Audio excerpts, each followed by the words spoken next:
জুমার দিন যে ব্যক্তি সকাল সকাল গোসল করে, উত্তম কাপড় পরিধান করে, উত্তম কাপড় মানে আপনার ভালো কাপড়টা, আপনার সামর্থ্যের সেরাটা, আপনার সামর্থ্যের মধ্যে সেরাটা। এরপরে সুগন্ধি ব্যবহার করে। আতর সুগন্ধি আছে তো বাসায়?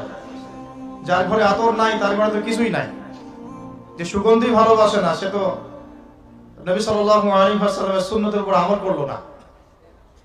আল্লাহ নবী সাল্লাল্লাহু আলাইহি ওয়াসাল্লাম বলছিলেন, এই দুনিয়াতে যা কিছু আছে, পুরা দুনিয়াতে, তার মধ্যে আমার তিনটা জিনিস পছন্দ। কয়টা ভাই?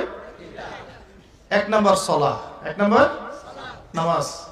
এটা আমার চোখের শীতলতা।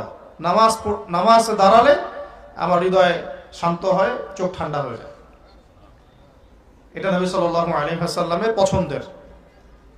ওইটাই এখন উম্মত আদায় করে না, তো সেই উম্মত মাইর খাবে না তো কে মাইর খাবে?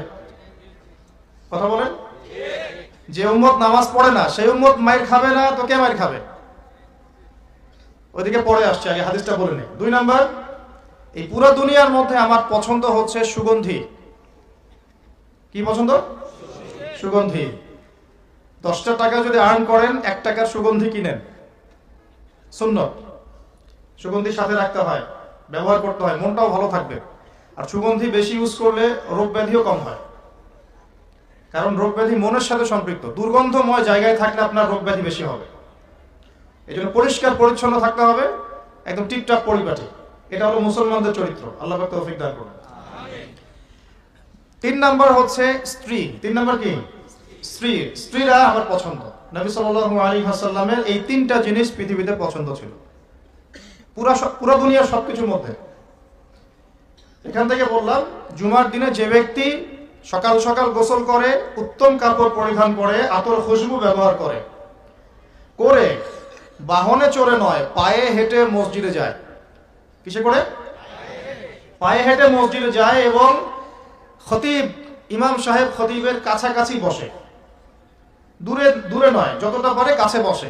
আর এই কাছে বসতে গিয়ে মানুষের ঘাড় ডিঙানো যাবে না। যদি আপনার আগে কেউ চলে যায় তার ঘাড় ডিঙানো যাবে না, এটা অন্যায়। যদি আপনার আগে চলে যায় তাহলে সে আগে বসার অধিকার রাখে। তো ঘাড় না ডিঙিয়েই যদি যাওয়া যায়, যতটা সামনে যাওয়া যায়, ইমামের কাছাকাছি বসে। এরপর ইমাম সাহেব খুতবা শুরু করলে মনোযোগ দিয়ে খুতবা শোনে। ইমাম সাহেব খুতবা শুরু করলে দিলের কান দিয়ে মনোযোগ দিয়ে খুতবা শোনে। খুতবা চলাকালীন কাউকে ডিস্টার্ব করে না, কাউকে কষ্ট দেয় না। মোবাইল টিপার তো প্রশ্নই ওঠে না, কাউকে কষ্টও দেয় না।